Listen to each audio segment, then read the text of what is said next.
and I don't have my life together. I don't have anything together. And I have 3 children to think about that are living and sleeping on my mom's living room floor. And only thing I have to my name is a car that was going to get repossessed, a job that was not paying anything, and my clothes. That's it. So when people are embarrassed, I just tell them what happened to me. Do you know that I got a repossession? Did you know that I had an eviction? Did you know that I had 8 credit cards that were in collections? And they're like, what? Not you. I said, yes, me. I started the same place that you're starting at. I thought that I could not bring my 570 credit score up. So yes, it's embarrassing. Yes, you have children and you don't want your children to think that, oh, mommy don't got it together, daddy don't got it together. But guess what? You can change it around. You just have to do something about it. Hey, it's Laine Waller and you're listening to Dreams and Drive. Dream Drivers, Disneyland Resort invites you to celebrate soulfully this summer at the happiest place on earth. There are so many things to explore. I'm a big foodie, so while in downtown Disney District, I might want to check out Creole cuisine at Ralph Brennan's Jazz Kitchen or discover new favorites from local Black-owned food trucks while listening to live nightly music. There are so many ways to feed every part of your soul throughout the Disneyland Resort, making this summer the perfect time to visit. Visit Disneyland.com for more details. Hey Dream Drivers, welcome to this throwback episode. Today we are throwing it back to episode 251 with Laine Bradley. This episode is one of my favorites, and I wanted to just kind of bring it back to give you guys that motivation that failure isn't forever, and I want you to hear Laine's story. We chatted in 2020. It is now 2022, and much has even changed for Laine since then, but I wanted to just bring this one back to the forefront and let you guys hear this amazing story from Laine. And just in case you're wondering, because some of her handles may have changed, she's now Mrs. Laine Bradley on Instagram. So go out, follow her, see what she's up to currently, because I'm telling you, she pivoted since this interview, but you still need to hear this. So today we have a very special episode. This is one of those episodes that you have to listen to from start to end. It's a long one, but I'm telling you guys, it is worthwhile. You're going to be hearing from Laine Bradley, and she was actually Laine Waller at the time of the recording. So in the beginning of the episode, that's why we have her intro saying Laine Waller. She recently got married. But you have to hear Laine's story of giving up, failure, perseverance, and then breaking through, because those are the things that we all go through as dream drivers along this dream driving journey. Laine is going to talk to you about her life from growing up in my hometown of Orange, New Jersey, to getting pregnant and married at a very young age, that falling apart, and then her putting in the work to rebuild her life, finding love, finding success, finding hope, finding faith. I want you guys to know that, failure isn't forever. Reinvention is possible, and blessings will come, as Laine will tell you, once you are willing to put in the work.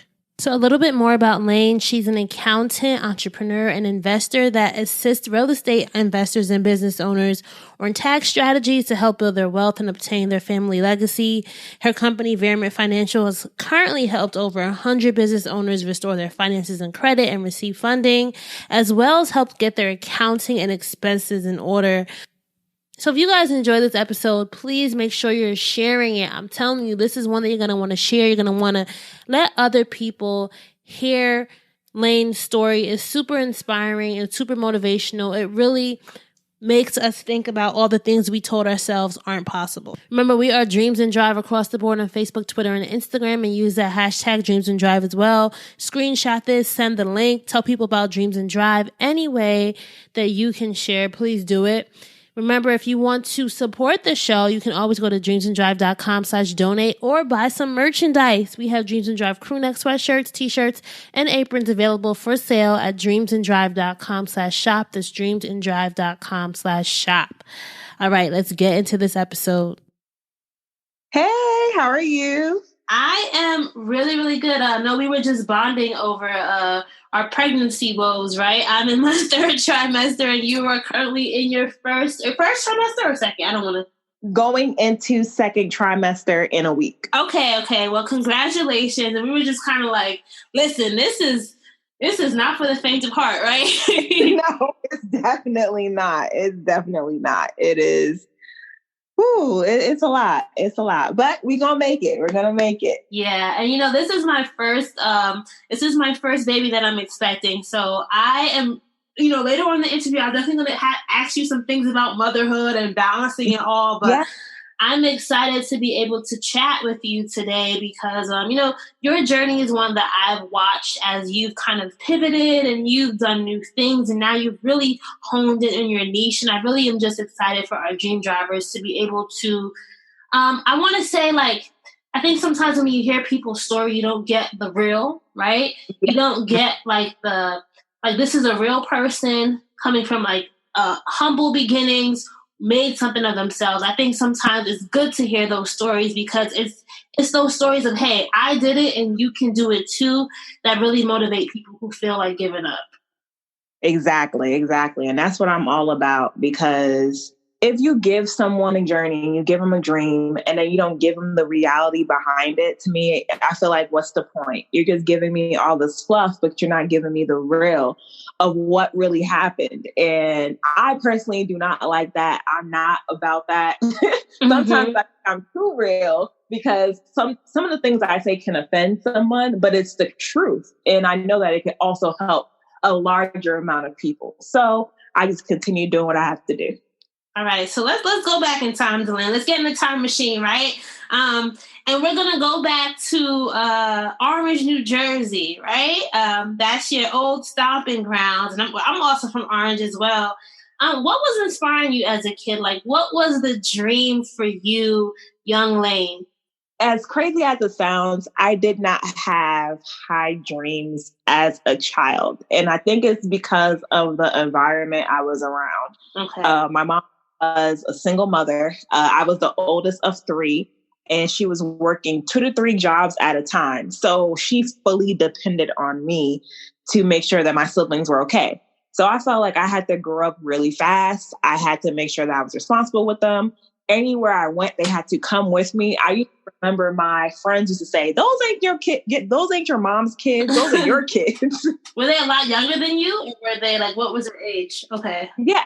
Absolutely. So my brother is 6 years younger than me, and my sister is 10 years younger than me. Okay. Yeah, you were their mama. Yeah, basically. So at 15 years old, my sister was 5. So she's fresh in kindergarten. And then my brother is 9. So I'm like, oh my gosh, I got to make sure they're fed. I got to make sure that they're doing their homework. I got to make sure that everything is going right while my mom is making sure that the bills are being paid, food is on the table, and I'm not stressing her out with different things that are going on with school and my own life. I made sure that I was always on top of things so I wouldn't have to worry her. So by the time I wanted to go to college, I wanted to escape. So I didn't know what I wanted to do. I know I wanted to leave New Jersey. So that's what I did. I told her, hey, I'm going to go to school in Maryland. I didn't want to go too far, but I didn't want to be too close. And that really broke my mom's heart because she thought I was just going to be around forever to just help. But I just wanted to just get out of that shell. And I'm like, I can't be here anymore. Everybody just knows that I'm here. I'm doing everything. And I want to be able to explore. I'm 18 years old. So I want to be able to see the world and meet new people and do new things. So I went into journalism.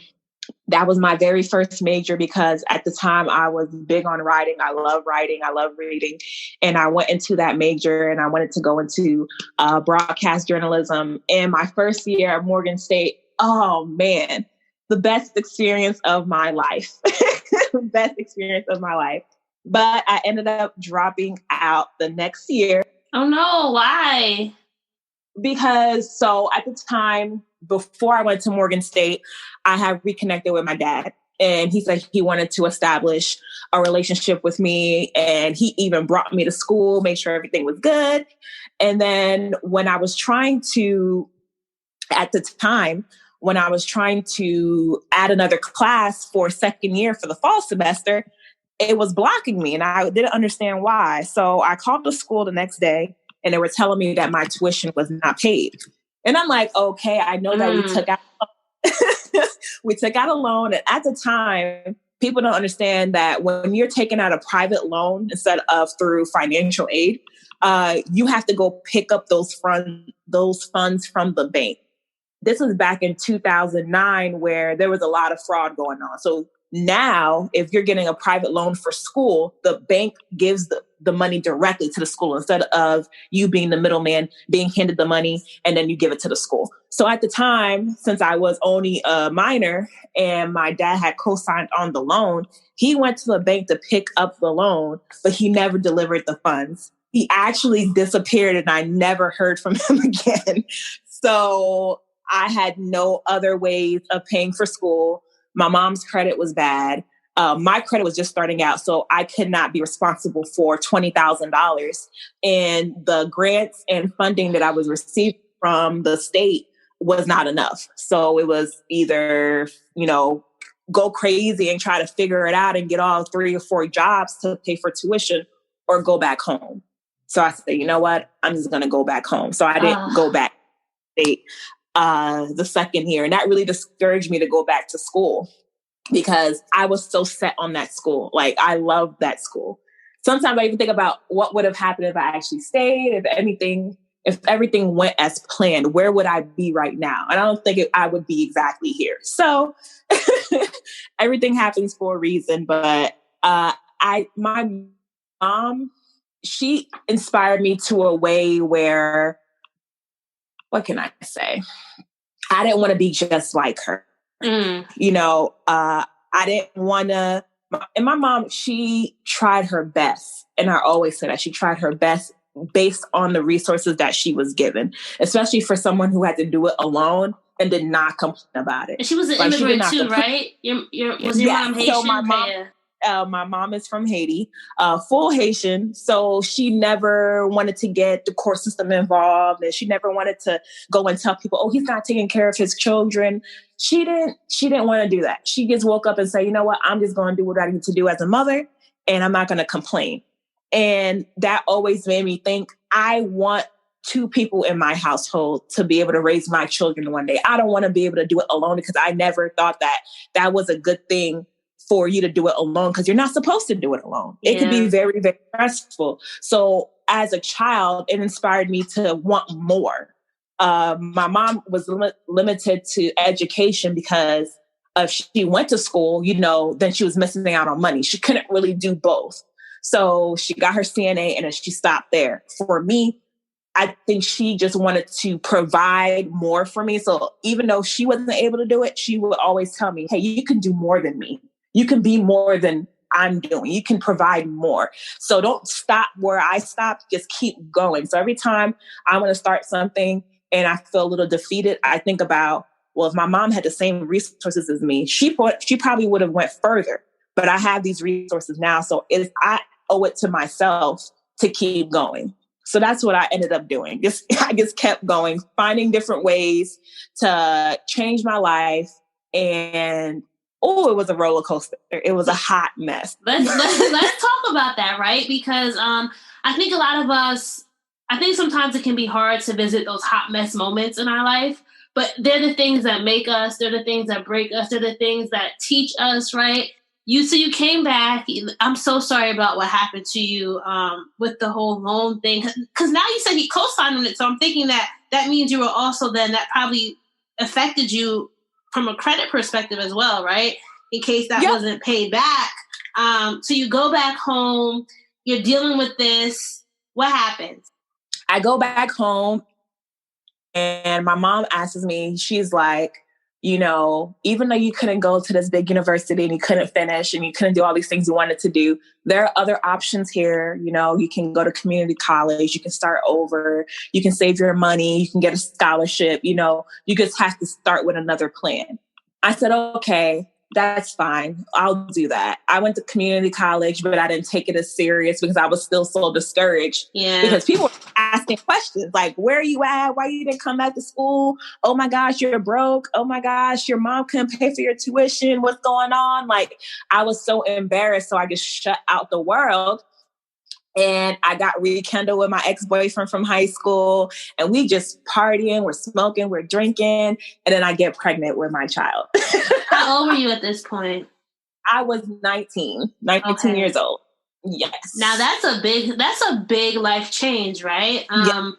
What was if you remember, because that's like almost 10 years ago for you now, right? Or 11 years ago. So how did you deal with that? Because I mean, you weren't necessarily a teenager. You had graduated, right? So you're technically not a teen anymore, but still 19, you're still young, right? Yes. How do you deal with that?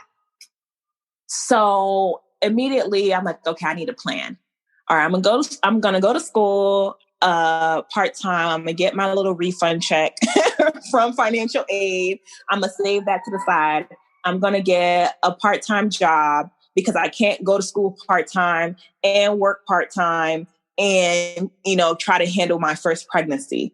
So my boyfriend at the time was working as well. And then we had our own place, but we could not, it was not going to work at all. We were not making enough money.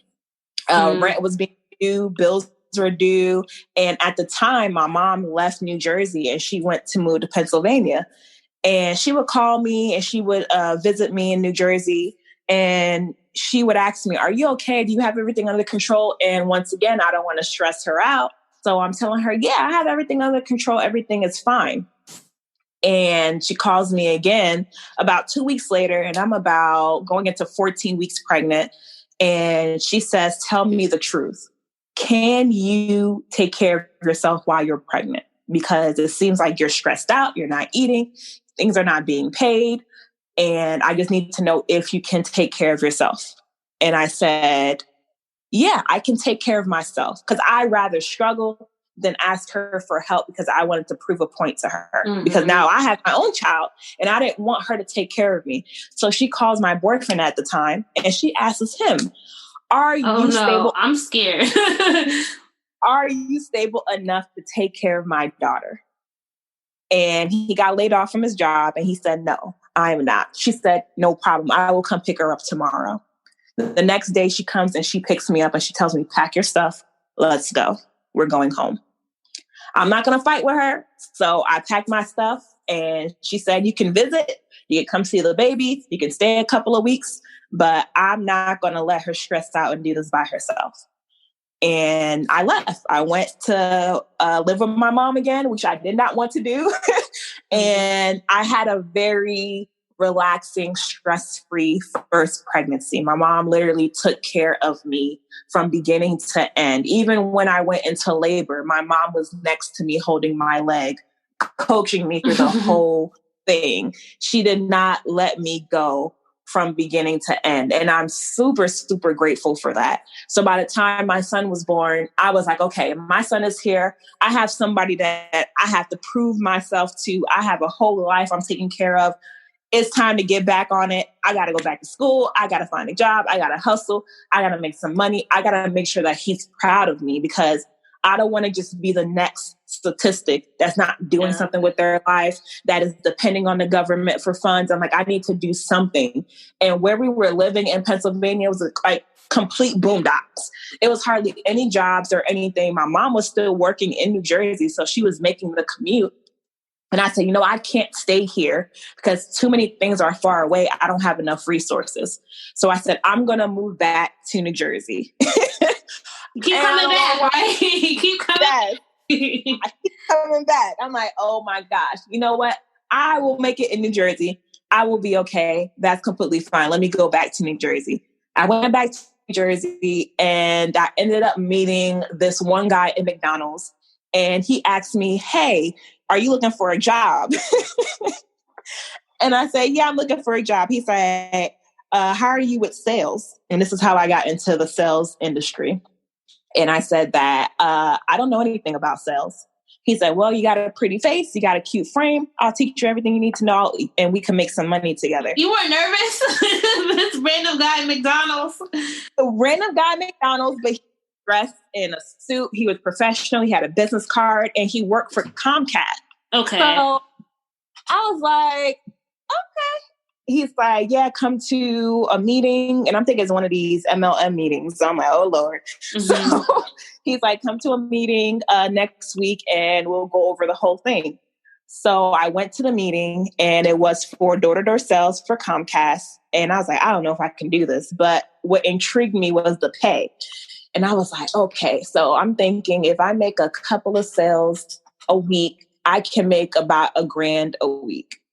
So if I make, all I need is 1 to 2 sales a day. That's all I need. And I hit the ground running.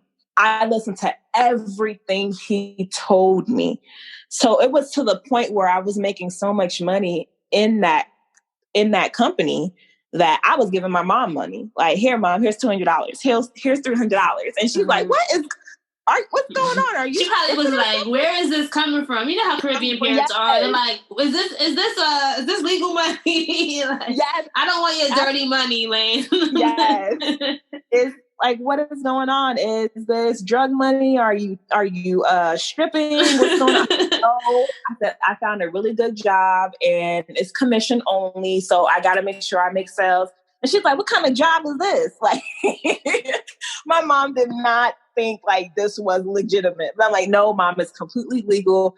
I get a 1099, and it's fine. I'm making money. I'm taking care of myself. I have my own place. My son, AJ, is great. He's in daycare. I'm paying the daycare lady 1 month in advance. And she's looking at me like, oh, wait, what is going on? So I'm making sure everything is paid up front on time, and I don't have to worry about it. And during this time, my boyfriend at the time is transitioning to going into the military, because we had a conversation, and I was like, it can't be just me, and he would watch our son while I went to work during the day, because he couldn't find work. And it would be frustrating. And I wasn't putting him down, but I'm like, it can't just be me. It has to be another way. Like, you have to find something. You can't make an excuse. And don't get me wrong, it was people that were not calling him for interviews, companies that were saying that he was not qualified or he was overqualified. So yeah. I don't care. Like, something has to give. You have to do something. And he decided to join the military. I'm like, that's not what I meant. But okay. Because that's another big commitment. And that's also like, you would now really have to do things alone, especially if he got deployed and stuff like that, right? Yep. Mm-hmm. So he went to boot camp, and a week before we went to his graduation, I found out I'm pregnant again. Wow. So how old are you now? Right now, when I got pregnant, I was 21. Oh, wow. Yep. Okay. Yep. So not even, like 2 years later, a year and a half later. Yeah. So my son was still pretty young. And then to have another one and not really know, because when he left in April and then he graduated in July, before he left, I was already pregnant and we didn't know. Okay. So by the time I found out, it was too late to write him a letter and let him know. So we had to wait till graduation. And by then I was already showing. So he was like, what? And the first people think like, okay, so you were sleeping around with somebody. Is it mine? Like, yeah. Is it mine? Like, yes, it's absolutely yours. Yes, we are having a daughter, and she'll be here soon. So that's exactly how it went. And then he ended up proposing, because that's typically what people do. You have a second kid coming, you're in the military. Usually people get married pretty quick. Yeah.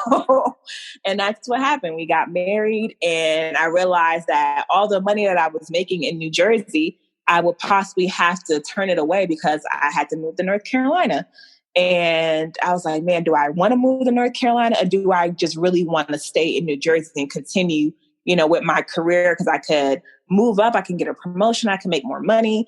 I'm really good at sales. And I decided, let me just make the sacrifice and let me move to North Carolina and support my future husband. And that's what I ended up doing. I ended up moving to North Carolina, which I'm here now. It's been almost 8 years. And when I got here, I absolutely hated it. I did not like it at all. I feel like, especially since I didn't know anyone and it was the South and I'm so used to the city. It's so different, right? What part of North Carolina was it? It was Camp Lejeune, so which is Jacksonville, North Carolina, small military full of millennials. And you realistically need a car in order to live here. I tell everybody that. If you're going to move somewhere, you need to make sure you have your license in a car. And I didn't have my license and I didn't have a car, because in New Jersey, you can just get a cab, you can get on public transportation. Yeah. And I didn't feel like I needed a car. So I was basically stuck. I couldn't really go anywhere. And with my experience in the work industry, I couldn't really find something that was similar to that. And if it was similar, it was not paying the same. So I got discouraged once again, and I became a stay-at-home mom for about a year, until I felt like I was going to lose my mind and I needed to find something else. Well, so, because you've just said so much, right, Laine? And you've experienced so much at this point, and you were still so young by 21, 22, right? Like, we're still in our development stages, but you've had to have so much responsibility at a young age. During that year that you were staying at home, what was going through your mind? How did you envision your future? Because, being a mother is an amazing experience, but at the same time, I'm pretty sure it must have been overwhelming too, right? In some ways. Hey, dream drivers. I'm all about adventure and dream driving, so I want to let you know about family-friendly fun you need. This summer, Disneyland Resort invites you to celebrate soulfully at the happiest place on earth. Here are my picks of what you definitely want to check out. From June 1st to July 4th, you can enjoy Celebrate Soulfully offerings that coincide with Black Music Month. Disney California Adventure Park is offering live music, celebrating the sounds of doo-wop and Motown, and Downtown Disney District has the Soul of Jazz, an American adventure, a touring exhibit that illustrates the legacy and dynamic history of jazz.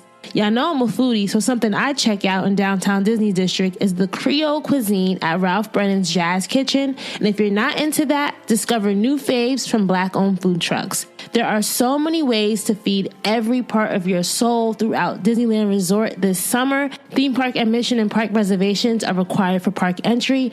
Visit Disneyland.com for more details.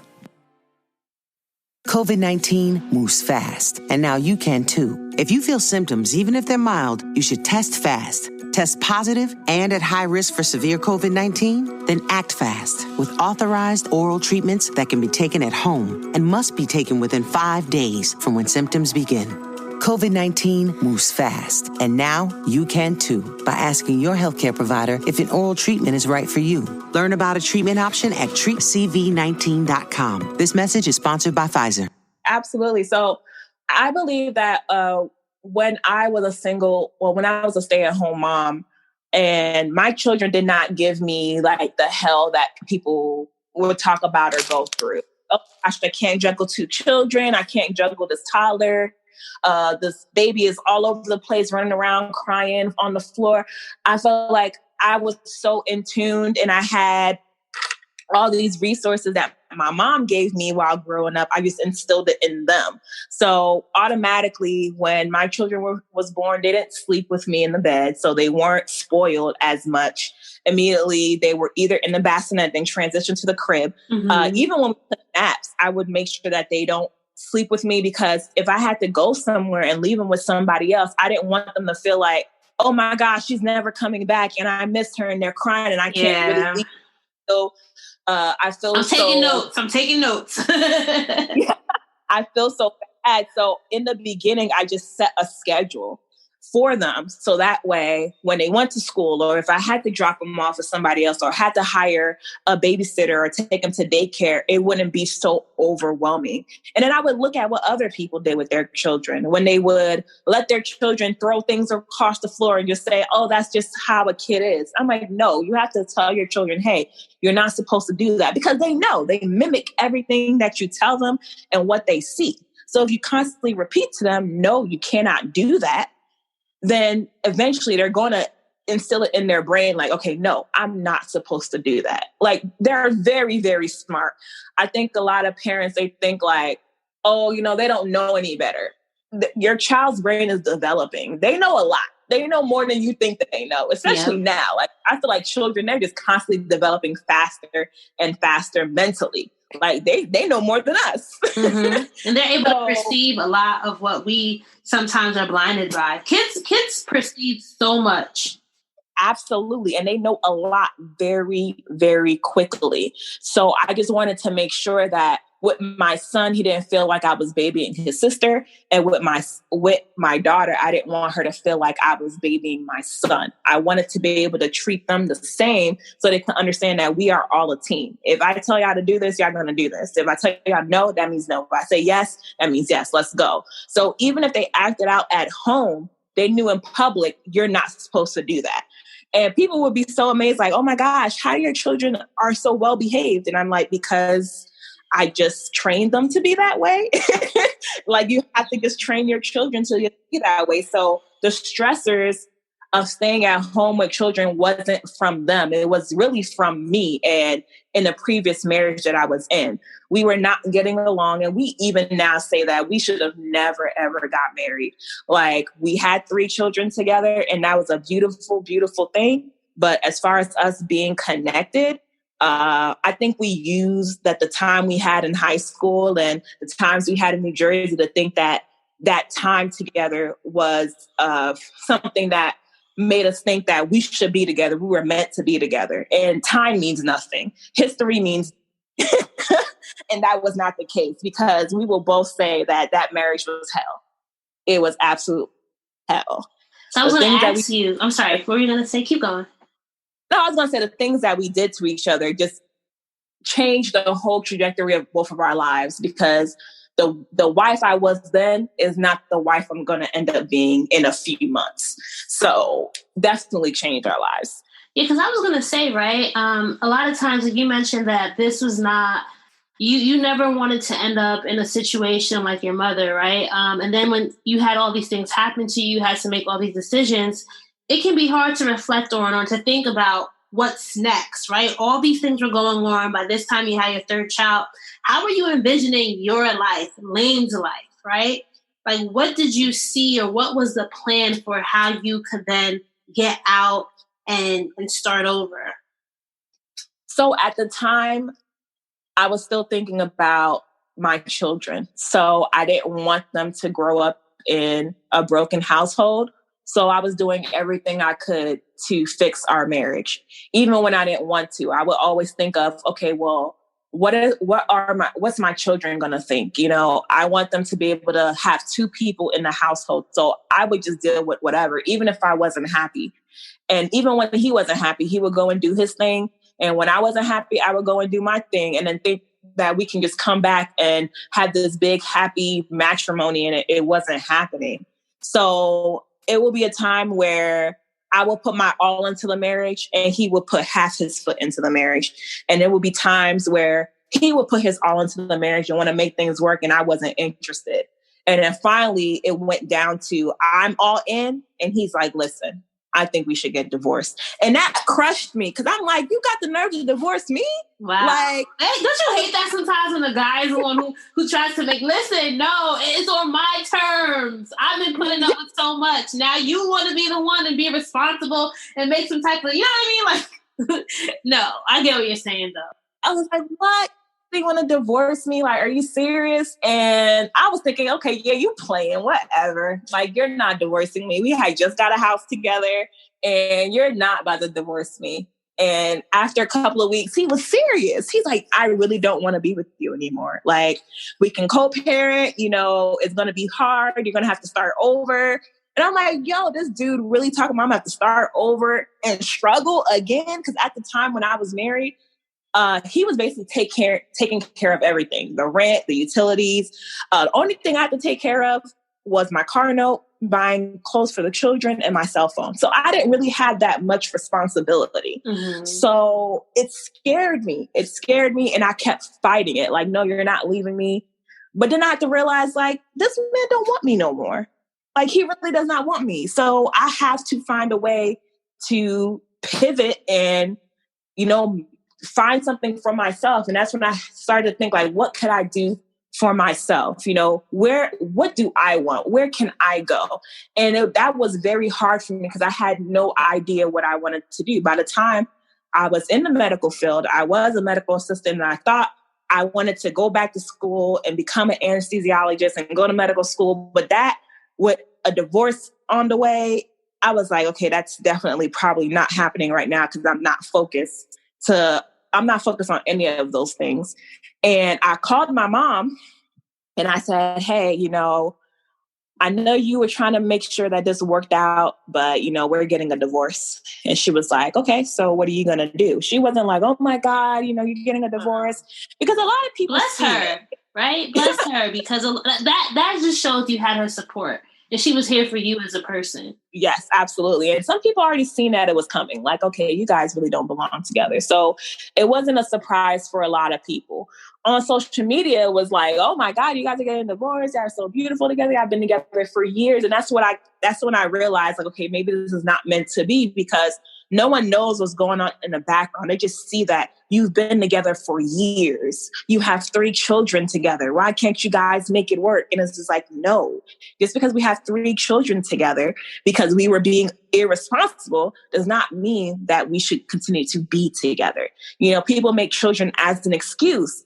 But what I thought about was, what if my children grew up and we were still together 20 years later, and they realized that neither one of us were happy? We were just making a sacrifice for them. How would your children feel? I know they would probably feel like crap. So I'm like, you know what? I need to find something that is going to be easy for everyone. And it's not going to be easy, but I tried to make it that way. It's going to be something for me, something for him, and something that's going to be pleasing for the children.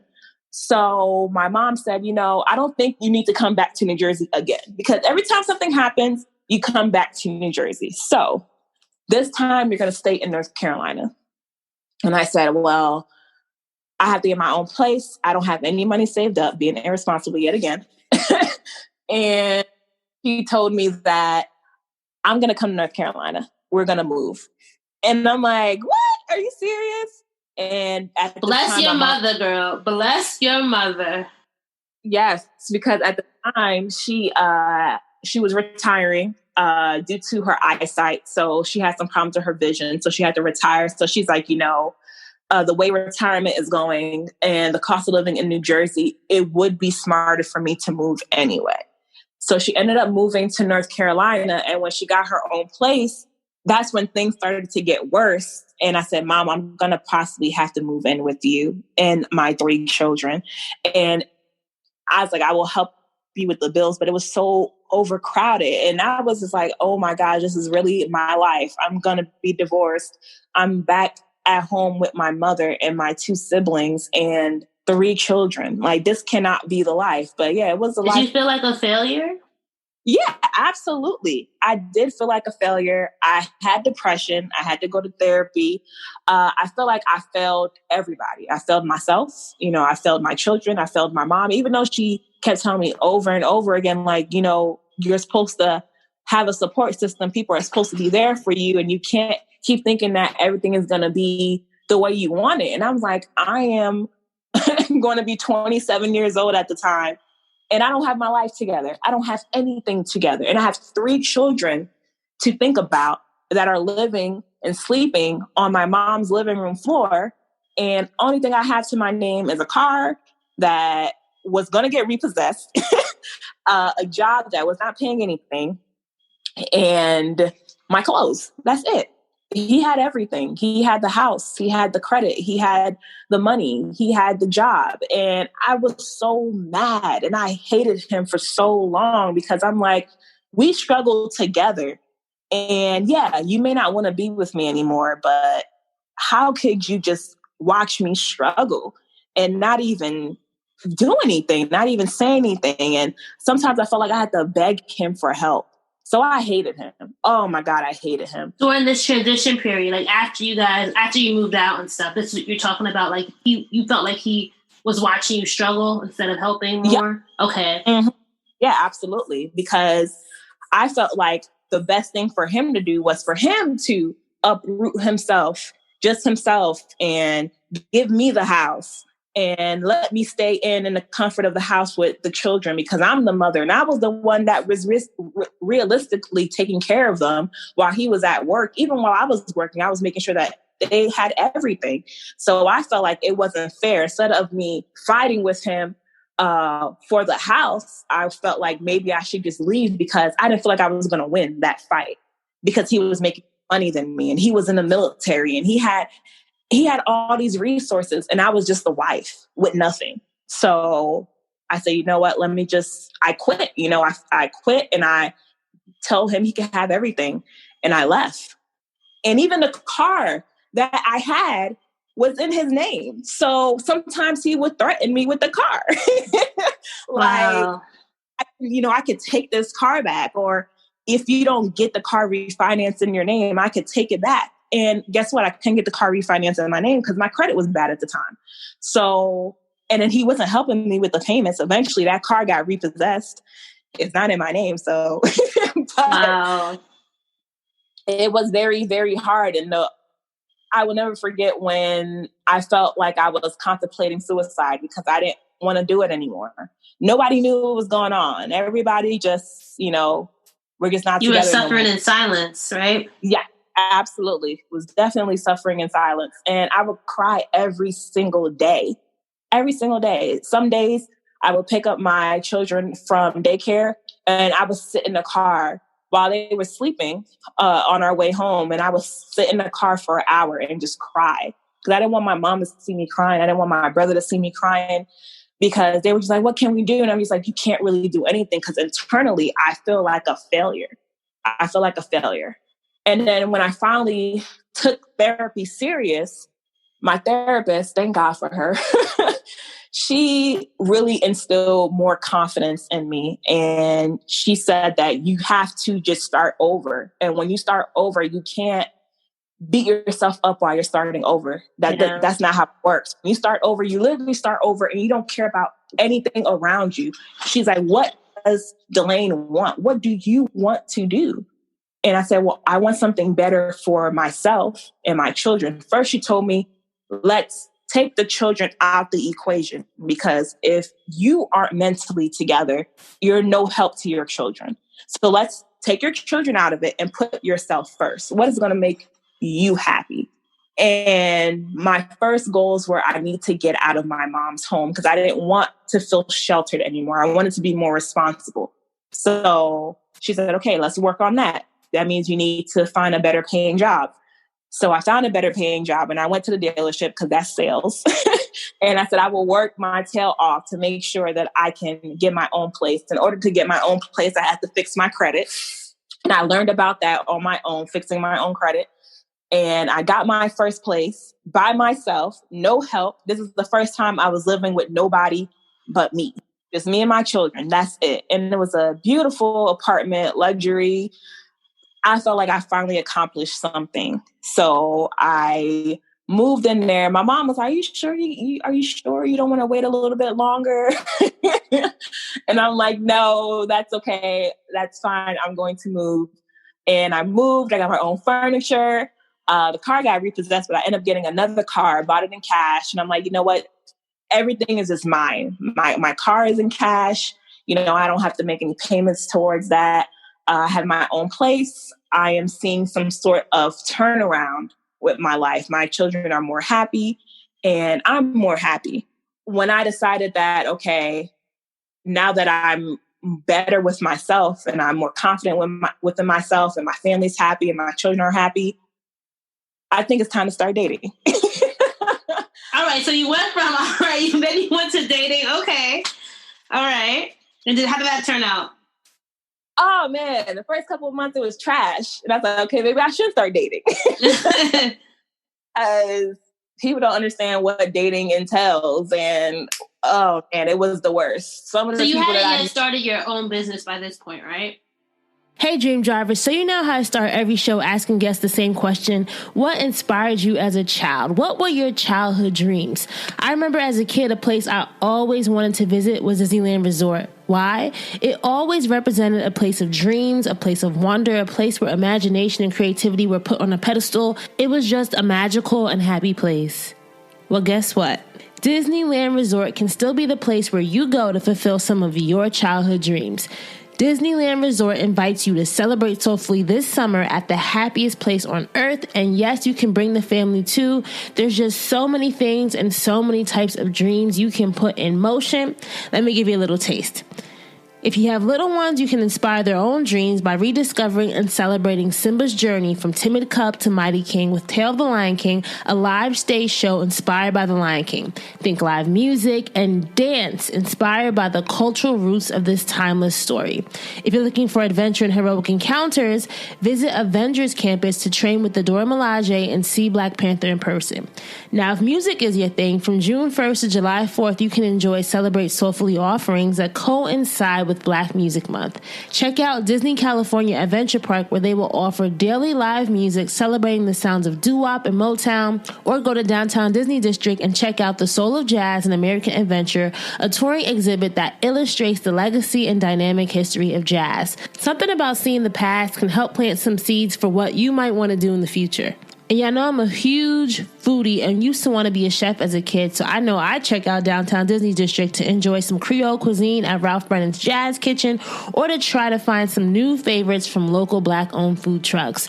There are many ways to feed every part of your soul and reactivate that inner child in you throughout the Disneyland Resort, making this summer the perfect time to visit. Remember though, theme park admission and park reservations are required for park entry. Make sure to visit Disneyland.com for more details and theme park tickets. Think to yourself, what childhood dream can I bring to life this summer at Disneyland Resort? Nope, have not. Nope. I didn't even think about starting my own business yet, but I started dating and it wasn't really working out. I was talking to a couple people here and there, and they just weren't what I wanted. And at the time, after I got divorced, I had wrote a list of everything that I wanted in a man or my next husband. Because I'm like, I want to get married again, but I want to be able to do it right. I want it to be actually genuine.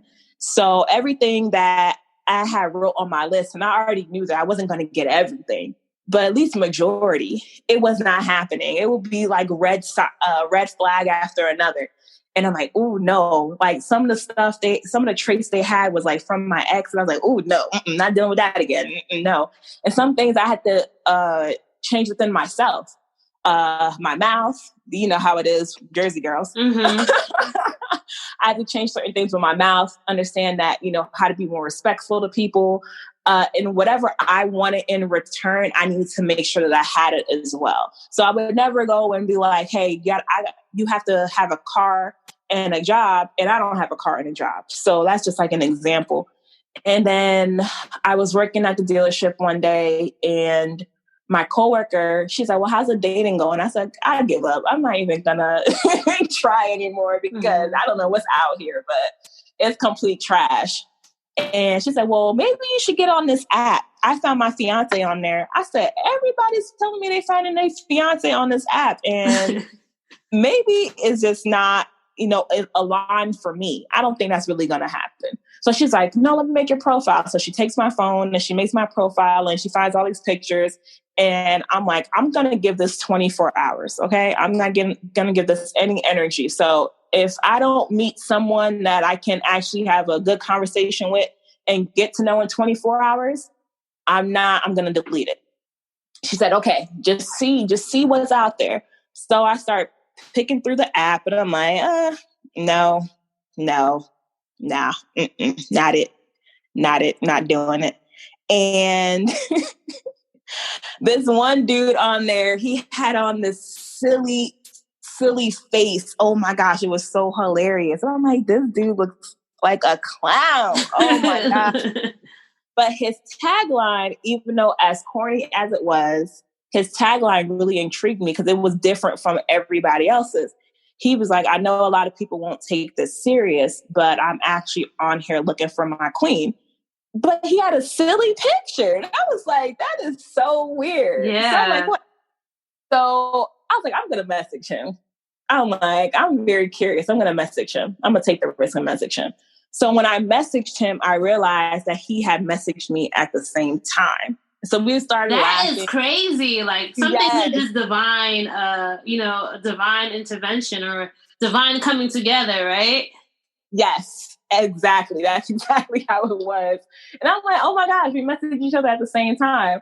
And we had a conversation for like the whole day on the app. And then he asked me for my number to talk outside of the app. And remember, I said I was going to give that app 24 hours. So when he asked me for my number, I deleted the app. I said, well, I'm deleting the app because I like where this conversation is going. And then we were talking for a week, and then he asked me out on a date. And I was like, okay, we can go out on a date. And he asked to actually pick me up from my house. And I was a little like, I don't know about this. I was like, I don't know about this. What if you take me somewhere, kidnap me? And so I was like, yeah, we can go out on a date. That's fine. I don't have to drive my car. You can come pick me up. And I told my mom and my sister, here, my location is on. If something happens to me, I'm, you know where to find me. So he picked me up and he took me to an arcade, and it had go-karts and miniature golf and batting cage and bowling. And oh my gosh, I felt like a kid all over again. It was like, it wasn't the typical romantic movies and dinner or anything like that. It was like completely relaxed. We were like two friends just having fun. And that date turned into another date, and it turned into another date. And it turned into another date, and now we are engaged. So, wow. Yeah. Wow. That is, first of all, you're giving a lot of people here hope, right? A lot of people who are like, listen, I want to start over, but they're scared. But I feel like one of the things that I heard what you said is you just have to take action, right? You were like, listen, in everything, in all the parts of your story to date, Laine, you decided I have to do something about this. And I think that's one of the biggest things about being a dream driver, right? Is at some point you got to be either fed up or just realize that you can't stay in the same position forever and decide that things are going to change for your life, right? And then with you meeting your now fiance, do you feel like, or how do you feel like that changed the trajectory of your life? Because we haven't even got to you starting this business and helping so many people. Like what started to change for you once once this new person came into your life? So what happened was he really showed me that some things with him, I would be like, well, I know you're going to do this and I know you're going to do that. And it's like, for him, it's like he had to prove to me over and over again that he wasn't like everybody else. And the same thing in return, because I had to prove to him that I wasn't like every woman. And I feel like we were people that were hurt in our past. And then we had to trust each other that we weren't going to hurt each other. And that took some time, because the first year we're getting to know each other and we're having fun. But I'm also a mother of 3 children. I have to know if this is something that is just fun and we're getting to know each other, or is it something that is serious and, you're going to take this long term. And that's something that I felt like he needed to think about, because it's not only me, it's 3 children as well that you may one day be responsible for. So I will always say, you don't have to be here. You don't have to be with me. I know that I have some baggage. I know I have 3 children. I know I have to be super responsible. And he will always say, if I wanted to leave, I would have left already. Like, I know you have 3 children. You told me that the first day. I'm still here. And it's like, you have to trust me. And I'm like, well, you don't even trust me. So it's like, how am I supposed to trust you if you don't even trust me? And he was like, okay, let's trust each other then. Let's go in this together. So it was different struggles along the way, being in a new relationship. I know with him being with a woman with 3 children and not trying to take on the role as, hey, I'm your dad, but I'm just here for extra love. I'm your bonus dad, helping me raise them as well without interfering with their father. Meeting their father and establishing a relationship where we're all co-parenting and, there's no bad blood between each other, as well as thinking about long-term, because at the time, when I met him, he's in the military as well. So he's like another military man. Another military man. And what's funny is, and he'll say that he didn't trick me, but I feel like he did. When I asked him, what does he do for work? He said that he fixes planes. He works on airplanes. So when I'm thinking you work on airplanes, I'm thinking you work at the airport, right? Okay, Everybody else said that if somebody tells me that they work on airplanes, I would think that they're in the military. I said, well, I never thought that he was in the military because I was not looking for anything military. So my head was blocking out military everything. So I'm thinking airport. Everybody's like, nah, I would have thought he was in the military. Until one time he told me that he had to go on duty. I said, what you got to go on duty for? Like, I didn't know the airport had duty. He's like, what are you talking about? The Air Force has duty. I said, you're in the Air Force? He's like, yeah, what did you thought I did? I said, you said you worked on airplanes. He's like, yes, with the military. I said, oh my God, why? By the time it's like 3 months in, I'm like, do I drop him or... Because I did not want to talk to anyone else in the military. But I'm like, you know what? Maybe he's different. So let's just continue to see where this goes. But he says, like, I told you. I'm like, no, you didn't. But I feel like he tricked me because I definitely said that I didn't like any military men anymore. So, I mean, at this point, then, I know you said, like, you were doing a lot of things. Like, you were fixing your credit. You were making things happen for yourself. Then when was the point for you where you're like, hey, I could help other people make changes in their lives, like the changes that were being made in my own? So we ended up moving in together. And at this point, we had a hurricane in North Carolina. I forgot the name. It was in 2018 when we had the hurricane. I think it was Hurricane Matthew. And at the time, I had transitioned, and I had so many jobs. So I had transitioned from the car dealership to Sprint, and I had worked my way up in Sprint. It was sales once again. And I really love selling things to people. And, and I had transitioned to assistant manager, and I was really, really good at my job until we had the hurricane, and Sprint was just being very shady to us and our pay. And I was learning more about finances during that time. So I was using Sprint because Sprint was very flexible with my schedule. So I was using Sprint to learn more about finances on the side. And that wasn't to help other people, which is initially to help me with my own budgeting because I was on my credit. And then when Sprint did us dirty, I decided to find another job. And that's when the bank contacted me, and I was working at the credit union. And what I purposely did was I learned about every single department in the bank, because I knew that eventually later on, it would help me within my own finances. If I knew how the loan department worked, I would be able to know how to get a loan, how to get a credit card. If I knew how the mortgage department worked, I would know how to get a mortgage or other funding. So I would learn every single department. And then when I was talking to my fiance about it, he was like, wow, you're learning a lot of stuff. And I was like, I think I'm going to open up my own business. And he was like, really? I was like, yeah, I think I can help a lot of people, because at the time I had transitioned from teller to a financial representative. And the people that were coming into the bank, they had a higher net worth. So since they had a higher net worth, they were getting all these resources that people that look like me were not getting. People that look like me, the only thing that they were getting was a checking and savings. And sometimes their accounts were in the negative. So they weren't getting those same resources that the other members were getting. So I didn't feel like that was fair, because all these things I was learning, I could help other people in my community, but at a lower cost. So I said, I think I could really help a lot of people. But I was like, I have to start with one thing first. I can't jump into everything and just put everything out at once. So I said, the biggest thing that I feel like our community was struggling with, and still do struggle with, was credit. Because I know every time I talk to someone about their credit, they either didn't want to talk about it. They said that they've always had bad credit. They either tried to find somebody to co-sign for them, and that person had bad credit. So it's like a constant recycling factor over and over and over again. It was always recycling. So I said, I think I could start with that. So I ended up getting certified. And I always tell people that I had to bust my butt and work overtime shifts to pay for that training. And I still ended up not making enough money. So I said, you know what? Since I had the account with the credit union, I said, I'm going to overdraft my account. And you can't do that while you're working there. Your account can never be overdrafted. But I said, I'm going to take the risk. Hey, my lady dream drivers. As a lot of you may know, I'm all about keeping it natural and keeping it healthy. And as a dream driver, I believe it is so important for us to take care of our mind, souls, and bodies.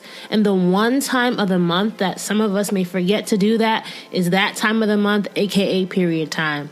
So meet This Is L, period care inspired by nature. This Is L has a 100% organic cotton core. L tampons are organic cotton without that organic price. L is the #1 cotton brand in feminine care in the U.S., and it's made for everyone. Their tagline is, "We may not all look the same, but we are all created equal. So let's treat every person, every body, every vagina with love." L is for loving your body with clean and simple period care, free from synthetic pesticides and dyes. So as we're on this dream driving journey, let's invest in our feminine health, guys. If you're in the market for new feminine products, visit thisisl.com to learn more.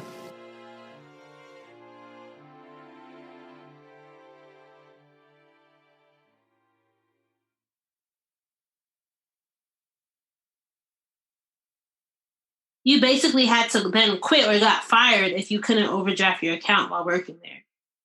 But I was thinking maybe they won't notice. Because I'm like, wait, dang, okay. Yeah, so in the contract, it says that your account can't be overdrafted. They find out, they're going to have to do a meeting, see what's going on with your finances, because while you're working at the bank, your own finances need to be in order. You are setting an example for the members. So if you have an account with the bank or the credit union and your own account is in the negative, something is wrong. So I said, you know what, I'm going to overdraft my account. And if they ask me about it, I'm just going to say it was an emergency. I'm going to pay it right back with my next check. And hopefully they won't find out. So I paid for the training and I got certified.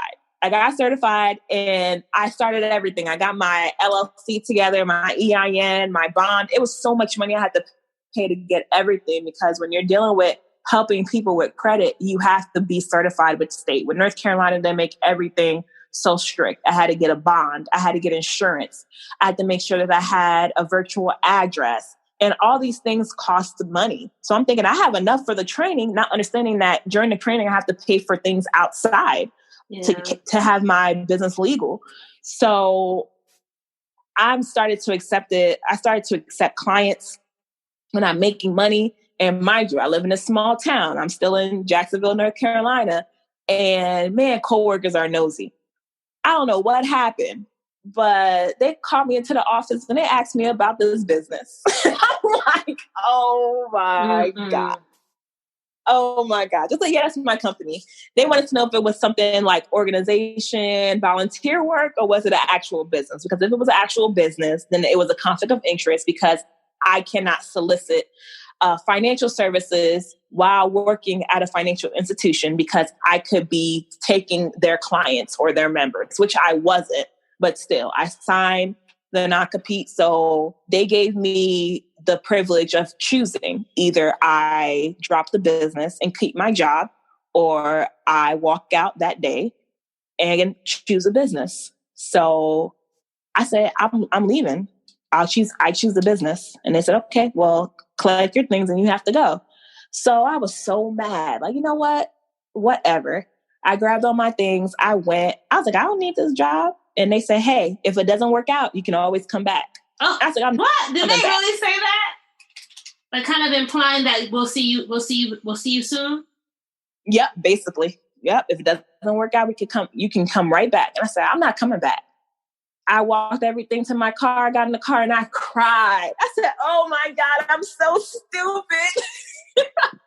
I'm so stupid. I only have 3 clients. What am I doing? Why would I do this? Oh, did you have savings at this point too?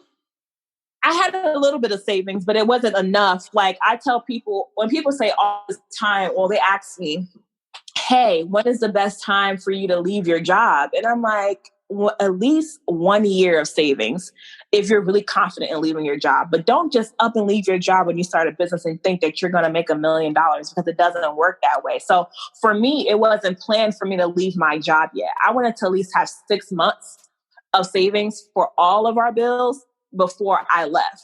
So I called my fiance and I said, hey, I kind of got fired, but I kind of walked out. And I told him what happened. He said, well, you know what you got to do? I was like, what? I'm sitting here crying, like, what are you talking about? He said, you got to open up your calendar. Because at the time I was working 9 to 5.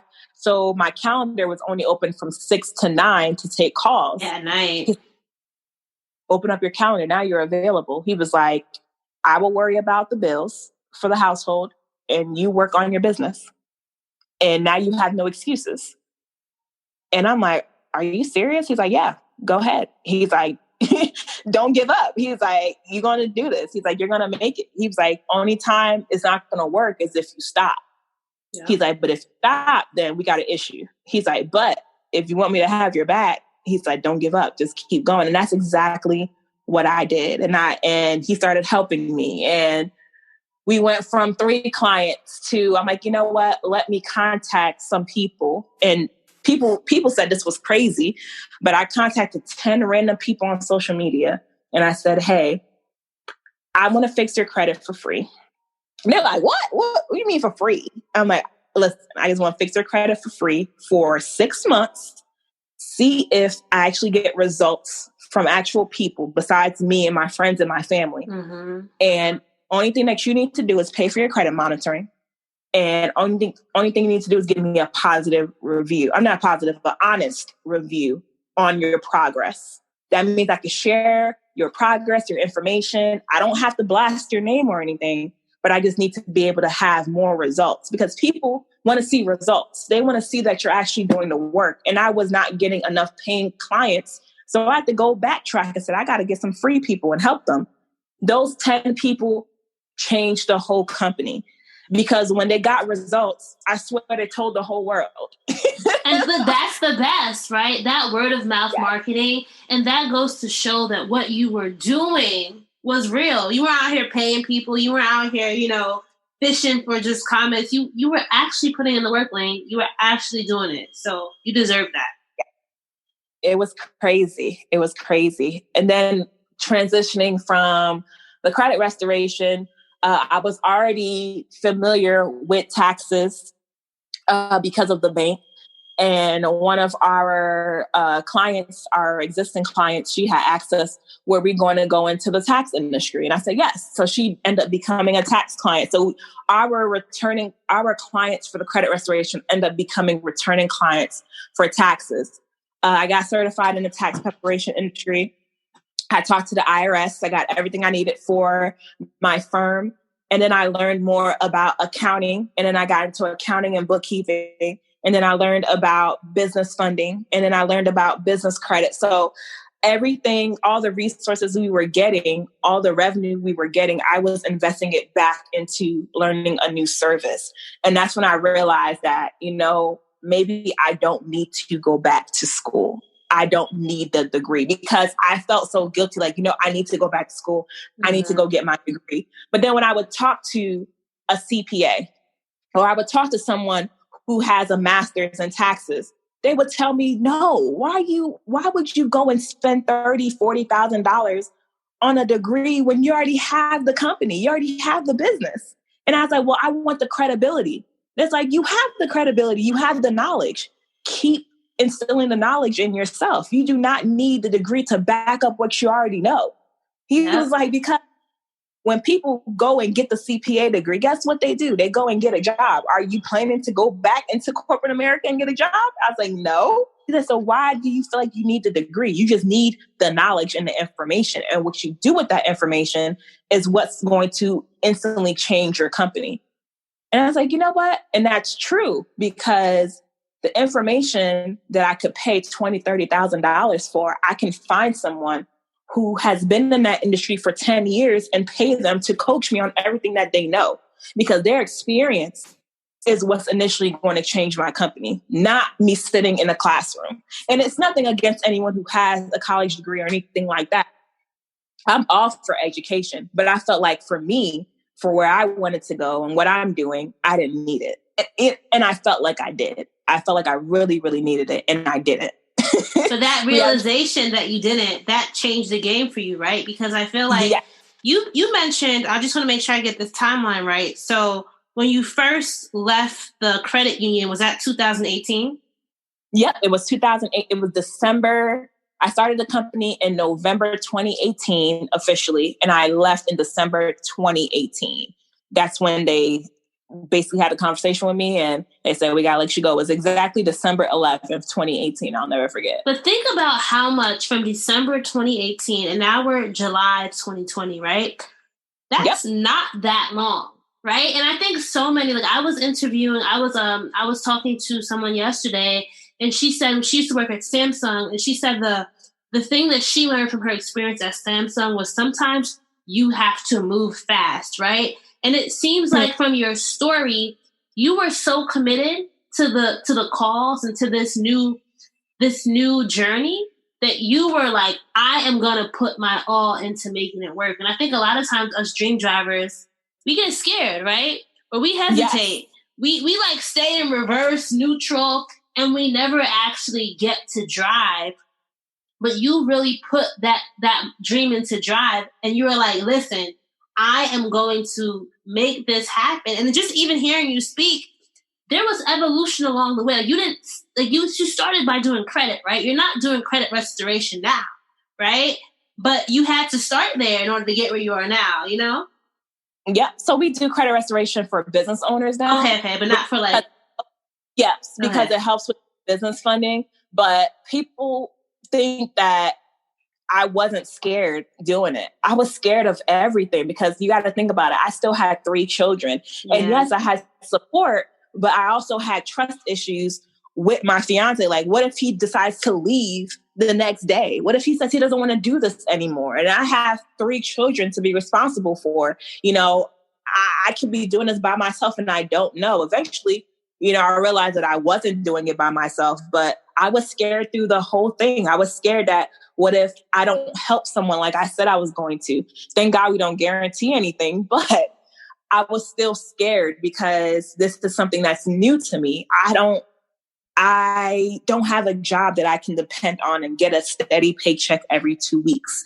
If I don't have any clients, I don't make any money. So I believe that when I started showing and telling people that I'm scared, I'm still going to do this. Oh my gosh, I'm nervous, but I'm still going to do this because if I don't do it, I'm going to think about what if I would have did it? What if I did go through with that? What would have happened?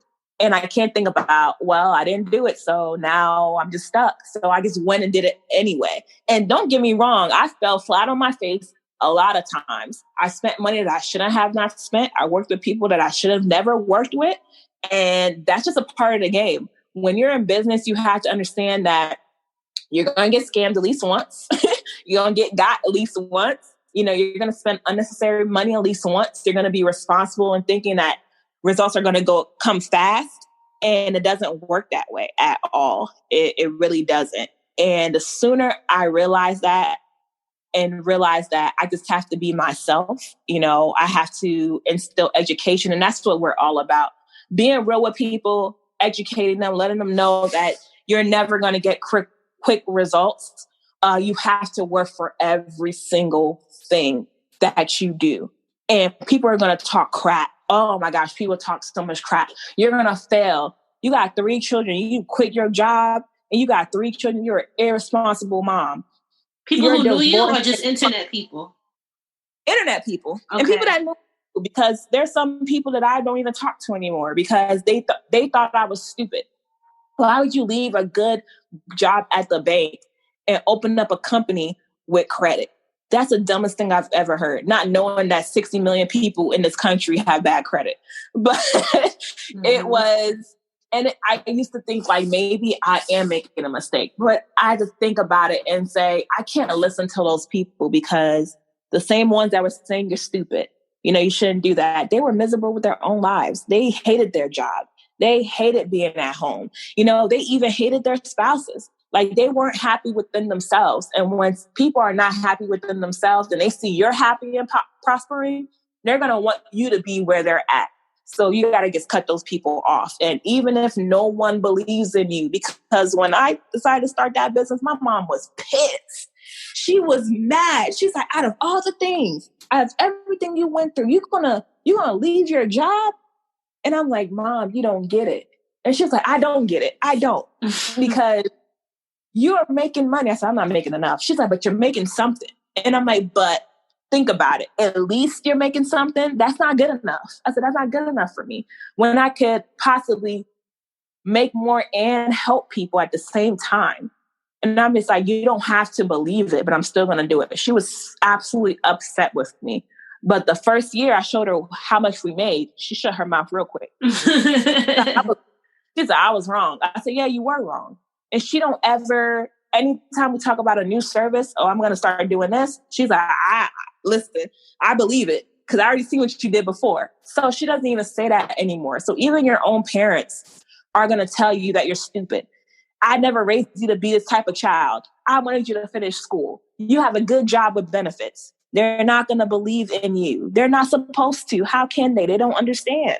They don't understand unless even if your parents were business owners themselves, they still want you to be able to be more. So they're not going to believe in the dream. You're supposed to believe in the dream, no matter what anybody says. So for someone like my mom, who always had my back, and for me to hear her say, that was stupid. Why would you do that? I was like, nope, I can't let you get to me. No. That's important, right? That's important because I think sometimes those messages from people that we love and that we respect, that could have easily, Laine, you could have easily said, you know what, you're right? But you didn't. Mm-hmm. You didn't. Yep. I couldn't, because I had a point to prove. I said no, because I already left my job. I wasn't going to go crawling back and begging. I wasn't going to do that. So I said, well, I don't have the job anymore. It's already gone. So I don't have no choice but to continue with this. It's either you continue with this or you look for another job. And I wasn't going to look for another job because that right there, the process is already a headache all by itself. When I kept doing the math, all I need is 2 clients a day. All I need is 2 clients a day. That's all I need is 2 clients a day.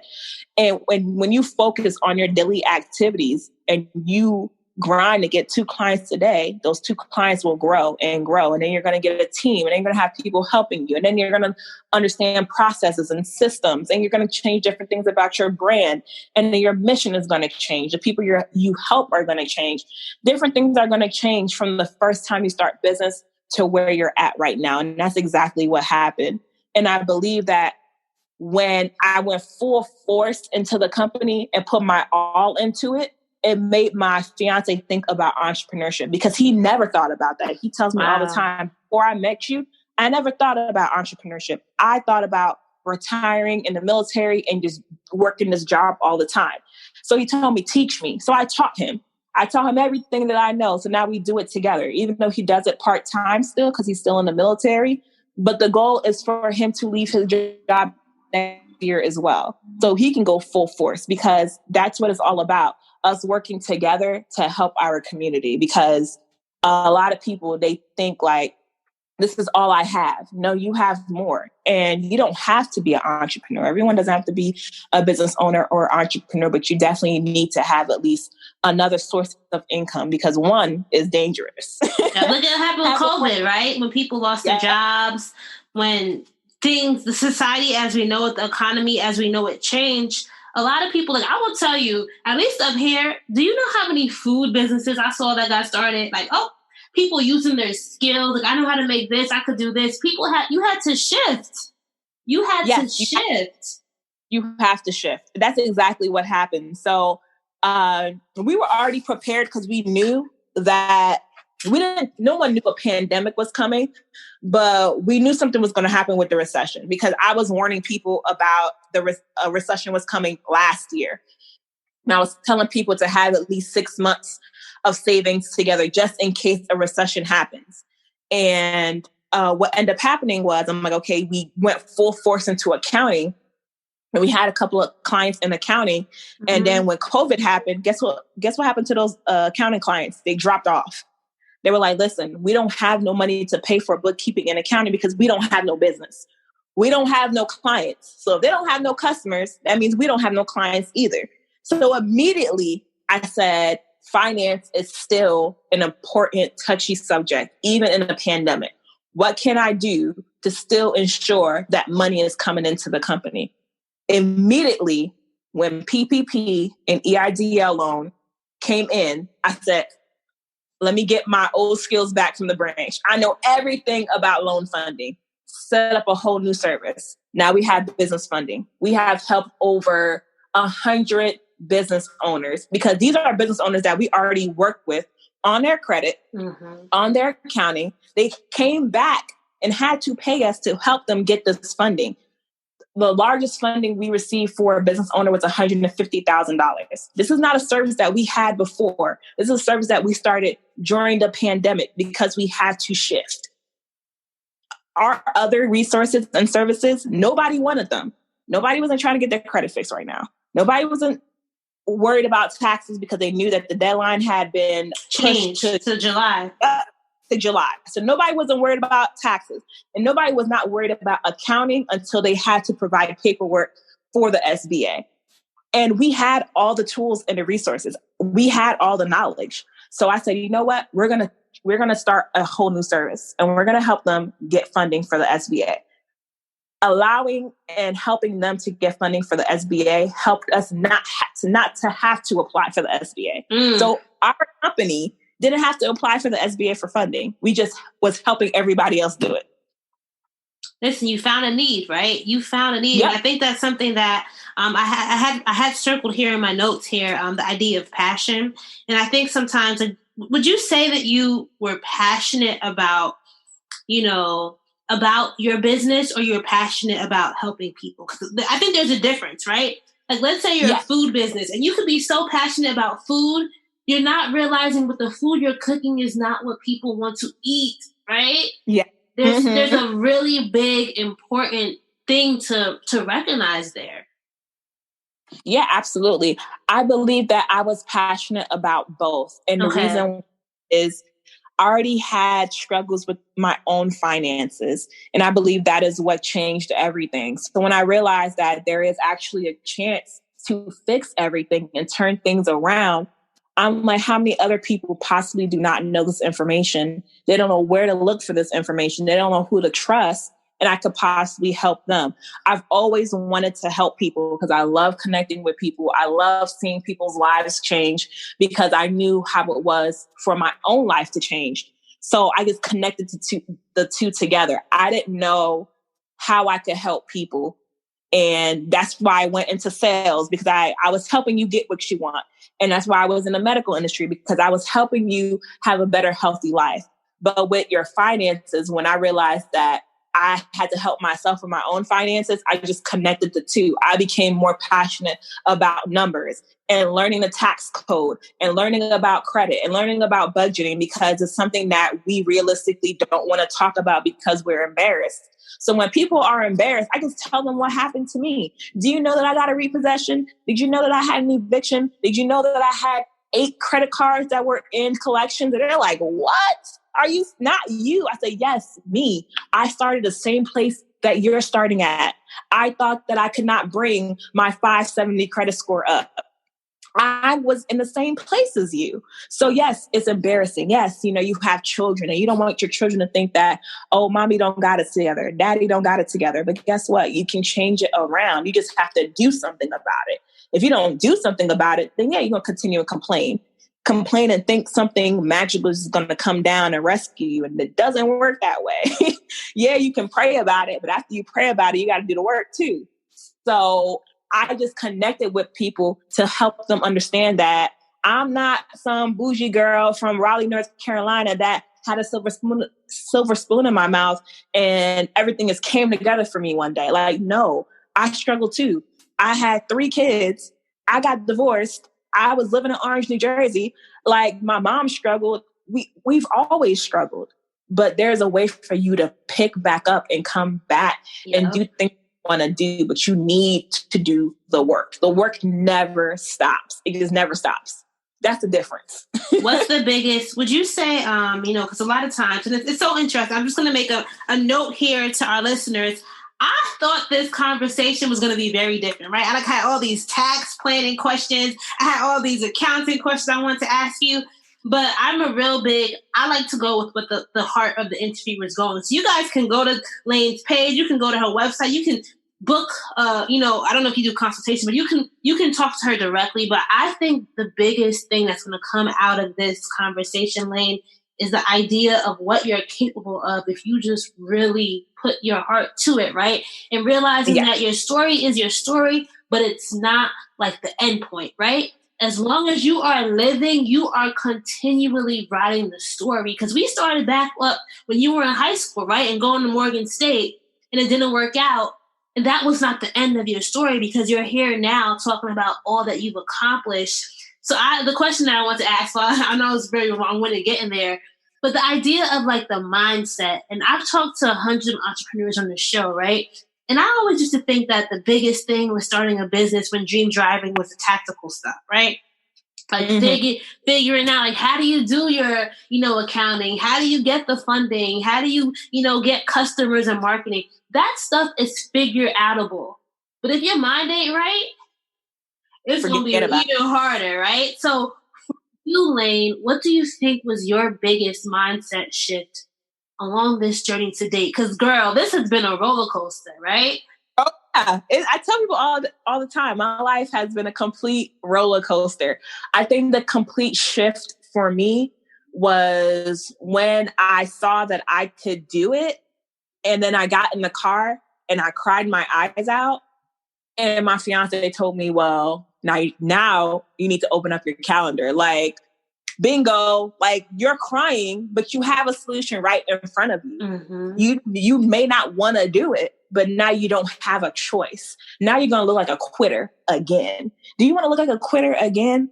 Like, people already see the business you started. People were excited for you. They're like, yeah, I'm going to support you. I'm happy for you. You did this. Now you just have to tell them, hey, I left my job and now I have more time to help you guys. And when I saw the change that I was making and talking to different people as well, because when you are starting a business and you want so much to come out of this business, you have to be surrounded by people who have the same mindset as you or have the mindset that you want to achieve. Yeah. So when I started that were business owners and hearing where they came from, which was like similar to where I came from and how they struggled and what they had to go through to keep going, I was like, I don't have any excuses to not continue, because if I want something, I just have to keep going after it. And that's exactly what I did. My mindset was that I want this. If I want this, I'm going to get it. Anything that I want now, I'm going to get. So when I said, I don't want to be in Jacksonville, North Carolina anymore. It's too many bad memories here. I want to be able to move to Raleigh where I can mingle with other inspiring entrepreneurs, because this city is growing. And I was like, we just need a 6-month plan. Do you want to move? And he was like, yes. I asked my mom, you want to move? Do y'all want to move? They're like, yeah, we want to move. Okay, let's move. We applied for a house and got approved within 24 hours. And I was like, that's what I want. I said I wanted it and I worked for it and I got it. So you just have to believe that it's going to happen. You can't think, okay, it hasn't happened yet. It's been 6 months. It hasn't happened yet. It's not going to happen. That's not how it works. The timing is never going to be on your side, but it does come on time. Like when you need it, it comes. Like, oh, wow. Like I forgot all about this, and it happens. And sometimes it doesn't happen right away and something else comes. It changes the whole shift around. And that's exactly what you needed.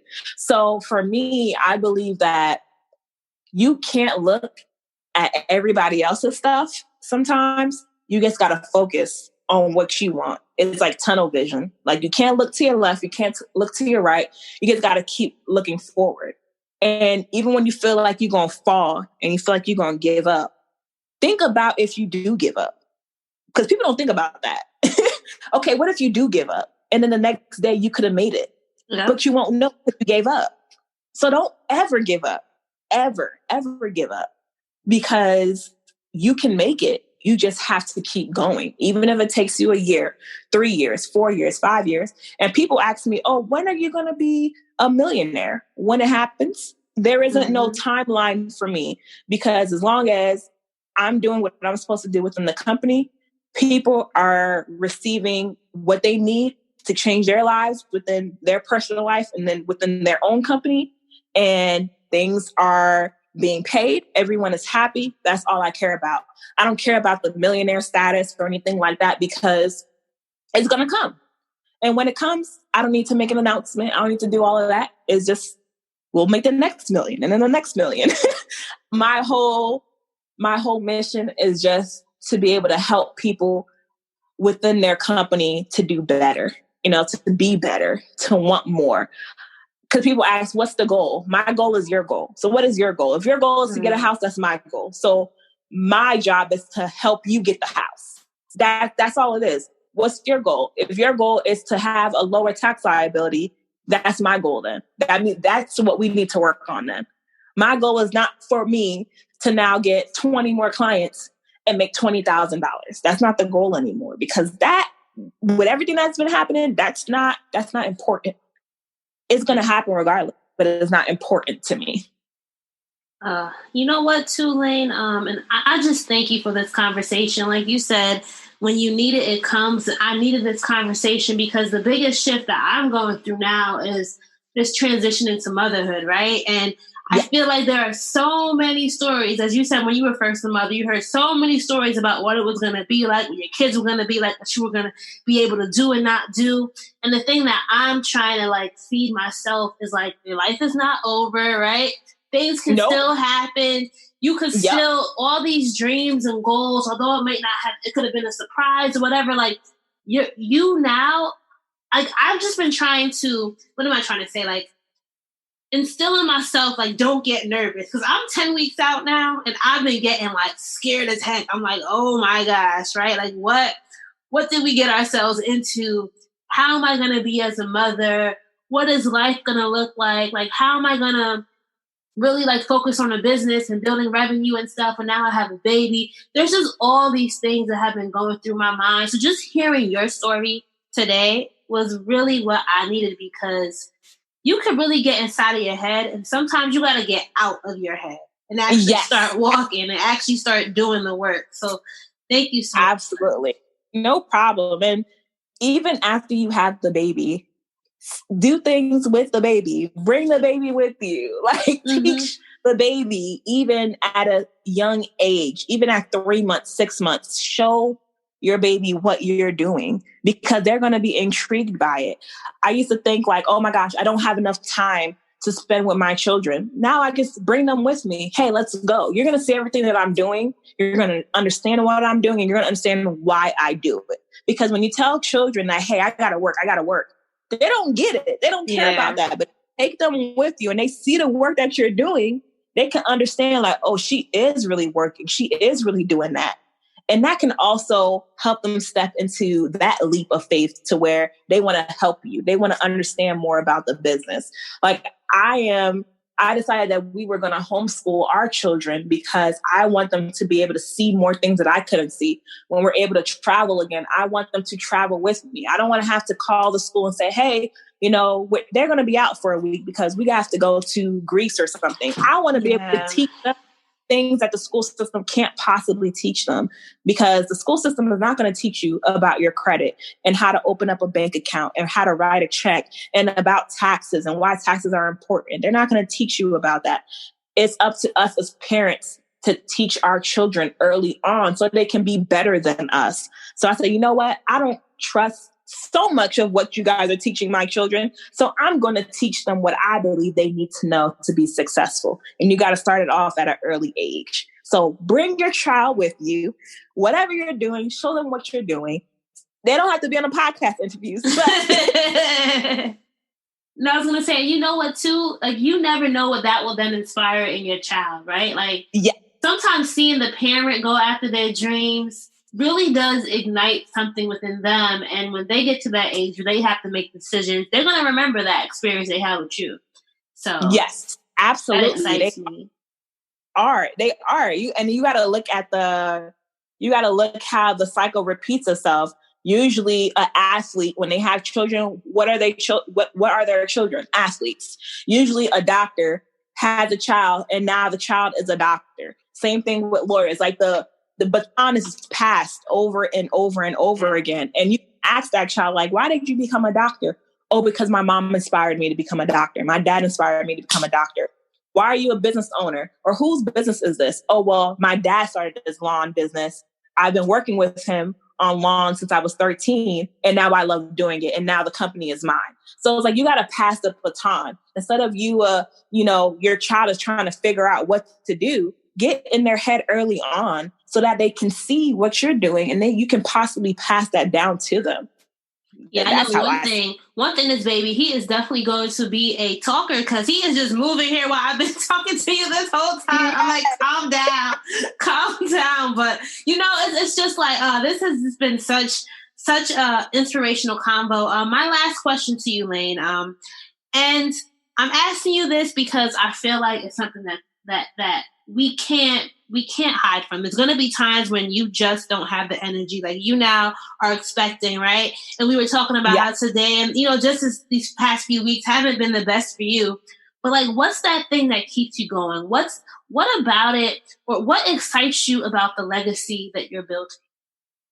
Oh my gosh. So what excites me is my kids will be able to do things that I always wanted to do, but never got to do it. I know, like, growing up and I was in college and people would make fun of certain students that really had everything going for themselves. Like their parents cared, was there every weekend, made sure that they had money, and they would call them trust fund kids. Mm-hmm. And I'm like, trust fund kid, but it's really the parent sets up everything for the child so the child does not have to struggle like them. So that's what motivates me. I feel like if something happens to me in a few years or whenever, my worst regret would be that my child does not have everything set up for themselves. So that's what motivates me. So even if I'm tired, and you really got to pace yourself, because some people will work themselves to death and work every single day. I had to learn to schedule everything out. When it's time to take a day off, it's time to take a day off. Like, everyone will see on our calendar, on our website, that Wednesdays are always blocked off for a reason. Mm-hmm. So even when I scheduled this podcast interview, I specifically picked Wednesday for a reason, because that is my day to relax, reflect, and run any errands. You'll never see me work on a Wednesday, because I believe that we all need a day off in the middle of the week to just refuse our minds and then get back to work on Thursday, right before the weekend. But I say that to say that my thing is, I want my children to be better than me. Just like my mom wanted me to be better than her, mm-hmm. I want my children to be better than me. So that is what pushes me every day.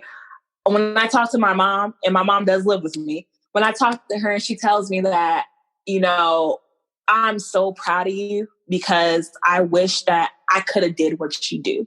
Like, I wish I could have had those resources, but seeing you do it and making it happen, it's like, wow, I raised this child.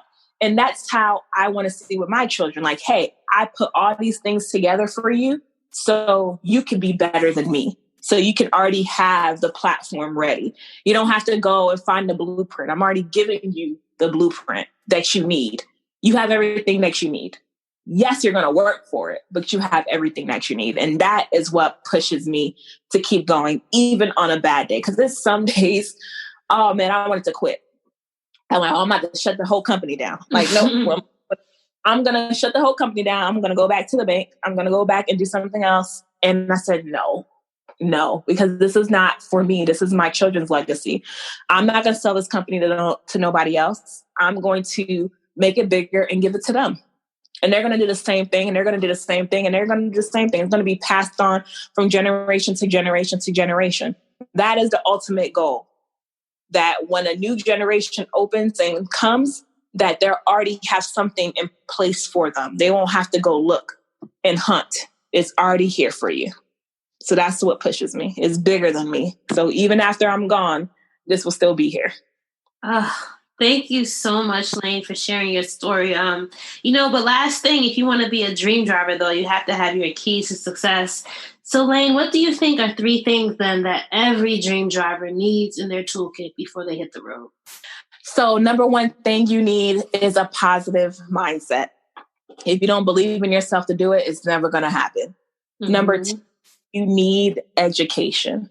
Doesn't matter how you get that education, continue to educate yourself. Never stop being a student. Never. You're always going to learn something new every day. And number three, have a good support system. Don't be around people who don't want to see you succeed, who are not happy for you. When you have days that you want to share good news and you don't have nobody to share it with, that's a problem. Be around people who want the same thing as you and celebrate other people as well. Don't think that this person has this thing and I don't have nothing going on for myself. Be happy for other people and celebrate them. So when it's your turn, they can celebrate you.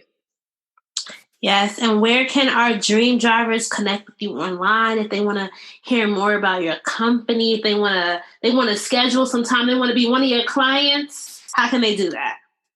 Yes. So you can follow me on Instagram. My name on Instagram is Mrs. Laine B.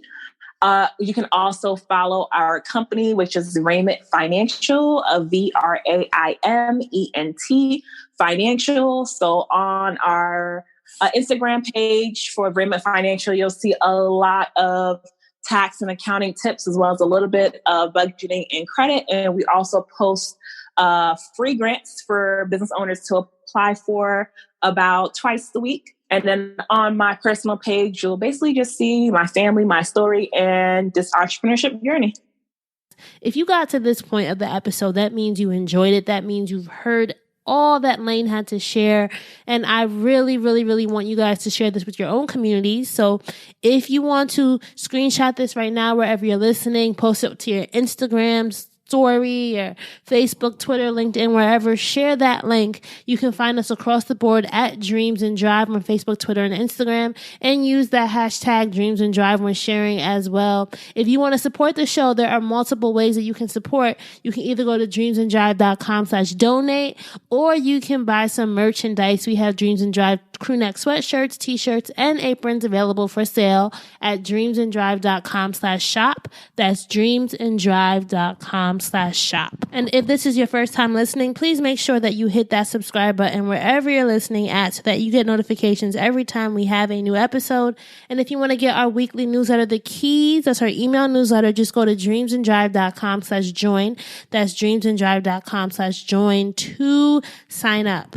All right, so we heard Laine's story, guys, and you guys know what's next. If you've been on our newsletter, you know that I said that after this episode, I am going to tell you guys my own personal birth story. I've been waiting a while. The baby is almost a month now, and I definitely want to share what my birth story was like. 40 hours, unmedicated, all natural, and I really learned so much about myself, and I learned so much about what it means to be a woman, and my whole perspective on what's next in the future has definitely changed since baby Axel has come into my life. All right, guys, as always, keep dreaming, keep driving, and we'll chat again in episode 252.